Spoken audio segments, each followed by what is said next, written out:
Hey guys, back here from my pad here. Guys, today is another very exciting day in the journey of having the very healthiest plants and soil possible.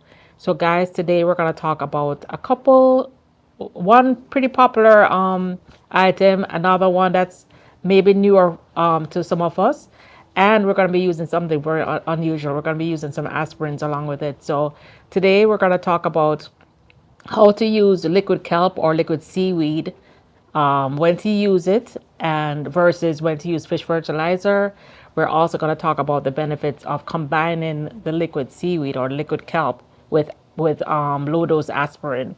So, guys, this is one of the first things that I implemented after taking the class at University of Florida Extension, that to learn more about building up my soil and having really healthy organic garden.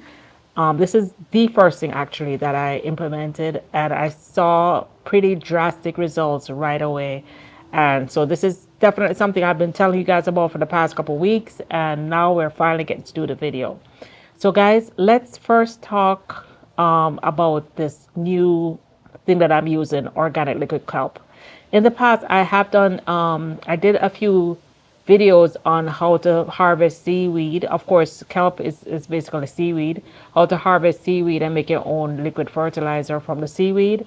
Of course, you have to be careful. In some states or in some cities, they do not allow the harvesting of seaweed. So if they don't allow it, guys, this is a really great way to get your seaweed in. I bought both the seaweed and the fish fertilizer by the gallon. I think the seaweed is sold at local Ace. If you have an Ace Hardware close to you. Otherwise, you can get this on Amazon. I believe I probably got mine on Amazon. Same thing for the fish fertilizer. Fish fertilizer, you can probably get it at any Home Depot or Lowe's or Ace. But I'm pretty sure you can also get it online. So wherever it's cheaper for you, you can get it there. So liquid kelp has over 70 trace minerals that our plants need, right? So what I'm doing today, gonna do today, is combine it with aspirin. What aspirin does for the plant, it gives the plant systemic acquired resistance. And what that means is that it builds the plant's resistance up against pests and diseases. So that is something new that I learned in the class. I would never have dreamt that you can use aspirin on plants. So this, of course, is low dose aspirin, and this is just a generic brand. It doesn't matter what brand you have. Just make sure it's a low dose aspirin, so 81 milligrams. Okay, so make sure it's a low dose. Back in the day, they used to call that children's aspirin. So the ratio you're going to use the liquid kelp, it's 2 tablespoons of liquid kelp per per gallon of water. And for that ratio, you're going to use 3 aspirins.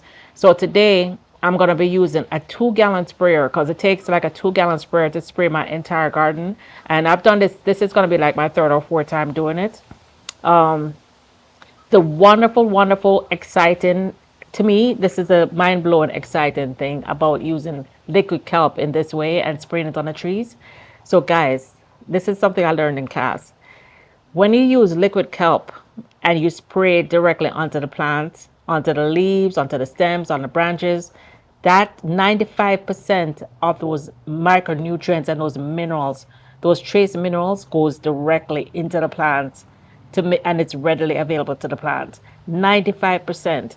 Versus using like a granular fertilizer. When you sprinkle a granular fertilizer on the ground, there are times that only 10% get into the plant. So ever since I heard this, guys, I've been using my seaweed and aspirin, and I have definitely seen a huge difference. You guys saw my tomato plants that were so diseased, so like they look like they just needed to be pulled out. And I started cutting back the diseased leaves, and I started spraying that liquid fertilizer. And guys, I'm getting some good tomatoes still from that plant. The plants had just really bounced back. My peppers, had lots of leaf spots. I've been spraying it. I sprayed it a couple times with a liquid fertilizer. I'm gonna start doing it more frequently. You can use this combination as much as once a week, or once every other week is fine. So the first couple weeks, I think I did it like every week, and then I missed the past couple weeks. But now we're gonna do it, and I'm gonna be back on top of it during the growing. Oh, another thing that liquid fertilizer, liquid kelp has, it has natural growth hormones. So, you're trying to get your plants to grow. You're trying to get, even if you're trying to like get your seedlings to grow, guys, you can use this even on the seedlings to get them growing. It has a natural growth hormones in there, so you don't have to use any unnatural chemical. You can just use a seaweed, and it has that built-in growth hormone. So it's really, really, really exciting, really good for the plants. I've been spraying my mango trees. I've been literally spraying everything with it. All right, so let's talk about how to use it now. I already spoke about it a bit. So I'm using 2 gallons. So how are you going to use it? I took out 6 of the aspirin because it's 2 gallons and it's 3 aspirin per gallon. So 2 gallons is 6 aspirin. So you don't want to just drop it in the water like this. You want to crush them up to make sure that, oops, that the aspirin gets everywhere on the plant. So I like to use this little, you can use whatever you want. I have this little mortar and pestle that I'm going to use. Dropping my aspirins in here. I'm going to grind them up and then add a little water to here to make sure that they dissolve in the water. Then I'm going to add this to the sprayer. And here's what it looks like. It's completely ground up. So I'm going to add some water to it just to make sure I get all the aspirin off. And then I'm going to add this to the decanter. Then I'm going to add 4 tablespoons of liquid kelp into the sprayer. So let's do that, and then let's get to spraying. All right, so it's fully dissolved. I'm going to pour it in here.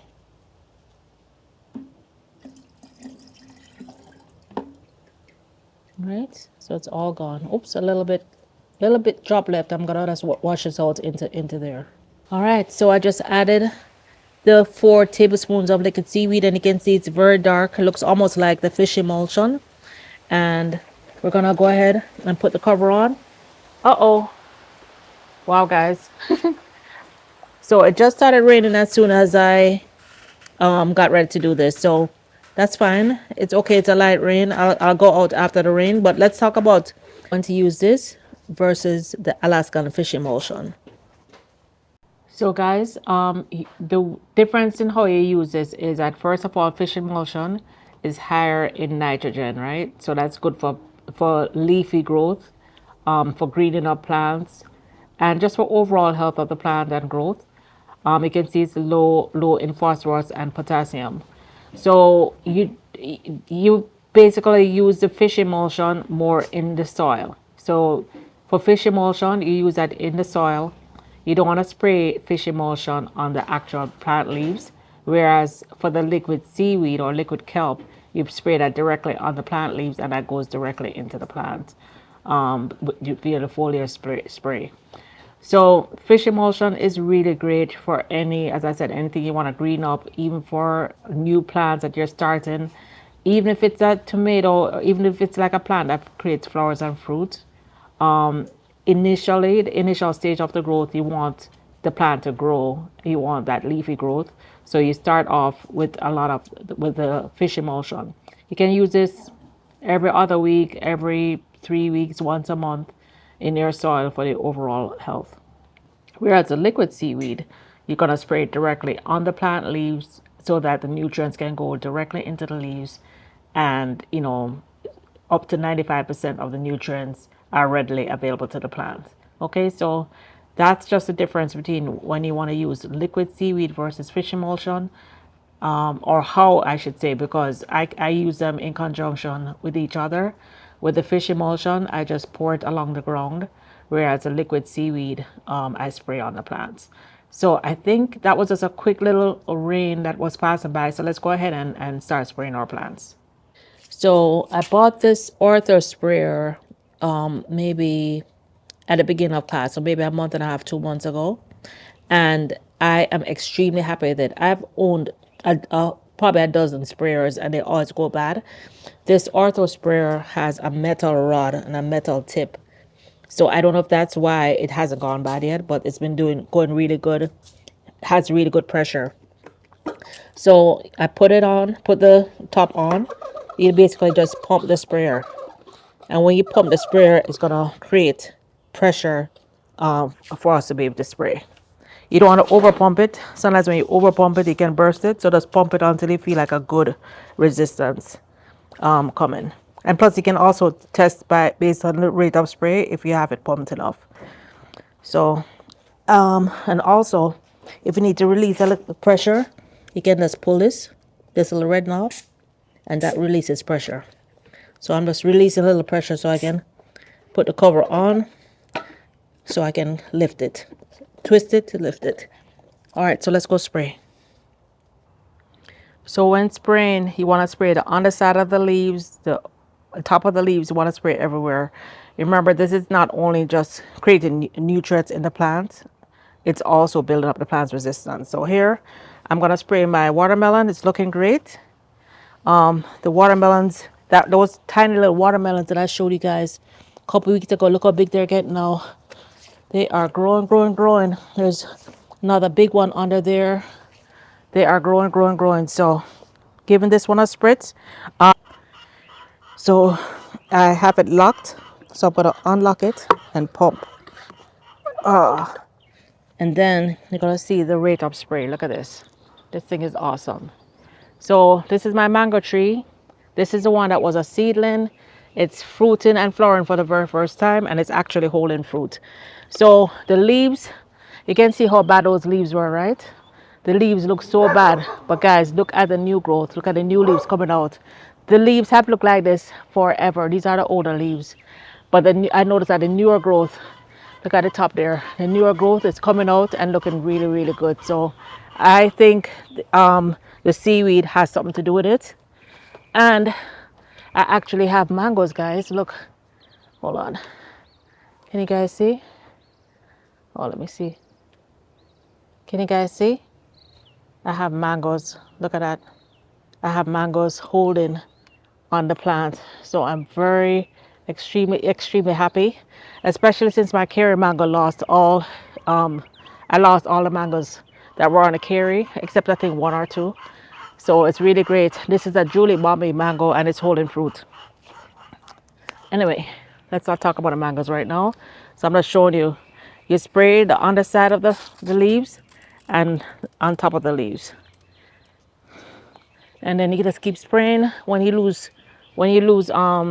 power with a sprayer, then you just stop and repump. But this one here, I can spray quite a few trees without having to stop. I always like to spray the underside and the top of the leaves. And you can see this is a larger tree. I can't reach all the way to the top. So there's a process called translocation. And what that means is you can spray even the lower side of the leaves like this, the lower half of the tree. And the nutrients, everything that I'm spraying is going to translocate, or it's going to move throughout the tree and go all the way to the top. So you don't have to worry that you can't get to the very, very top.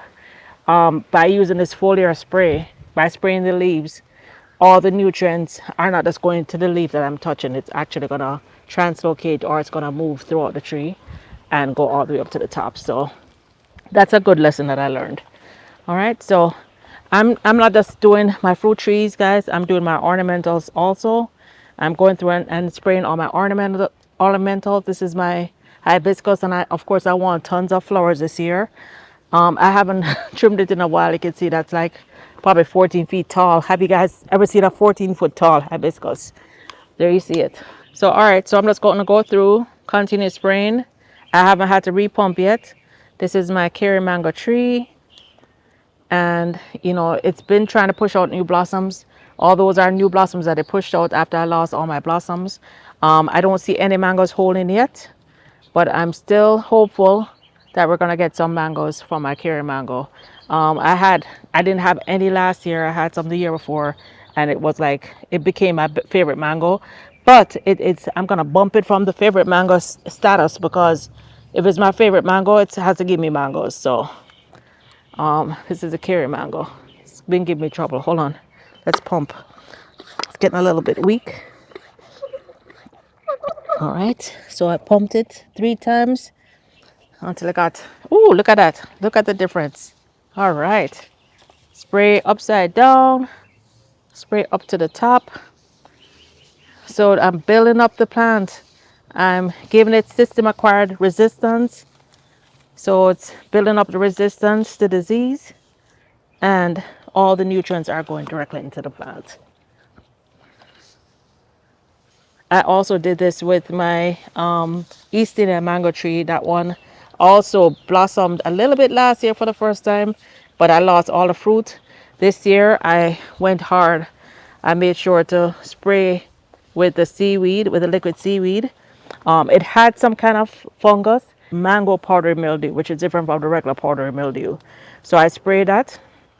Even this everbearing mulberry, guys, this was covered with leaf spot, and I see it's getting some leaf spot again. But I started sprayed with this, and guys, look at this. This is the most mulberries I've ever seen. It's like every inch of the plant has more mulberries that we can possibly eat. Look at that. Like every inch of the plant, guys, every inch of the plant is literally covered with mulberries, the entire plant. So I want to say that has something to do with the liquid seaweed. But you know, we got to stay on top of it. We got to stay on top of any disease that we see coming. And I do see this tree tends to get a leaf spot. So I do see the leaf spot coming back. So I just bought some wettable sulfur, which is organic. That worked really well on the powdery mildew on my East Indian mango tree. So I'm gonna try it because it's supposed to help leaf spot. I'm gonna try it since I have done copper in the past on this, but I'm gonna try the wettable sulfur. This is my pineapple patch. I'm gonna go ahead and spray my pineapples. These pineapples never really get any care. I do plan on, within the next couple weeks, I plan on coming in here, cleaning up the pineapple patch, maybe put some fertilizer along I probably won't put any fertilizer along the ground because, guys, remember, I am getting 90 to 95% of the nutrients are going directly into the leaves by spraying using liquid seaweed. So it's really not necessary to be, for me, I'm going to try this using this and the fish emulsion versus going out and spending a lot of money on expensive fertilizer. As you can see, this goes a really long way. I got a whole gallon of liquid seaweed, maybe $30, $29. I had a $29 or $30 something dollars. I can't remember, guys. It could be 29, it could be 39. But when you consider how much money you spend buying fertilizer that you spread on the ground, where only 10% is going into the plant, versus you use 2 tablespoons to 2 gallons of 2 tablespoons per gallon of water, and you can cover several trees with that gallon of water. So by using the spray, it's absolutely worth it. That's my naseberry. Anyway, I'm just gonna go ahead and continue going around. As I said, this gets the nutrients directly into the leaves versus fish emulsion. You only use it in the soil. You use it as a soil drench. You add your fish emulsion to the water and you pour your water along the soil to build up the soil. All right, guys, that's it for today's video. Hope you enjoyed this. If you learned something new today, or if you've tried this before, please drop a comment. I love hearing from you guys. You guys know I always respond to every single message that I get. I respond to every message because I really appreciate you guys. I really appreciate your support. All right, guys, that's it for today's video. Till next time. Ooh, this cherry looks like it needs some seaweed. Till next time, bye now.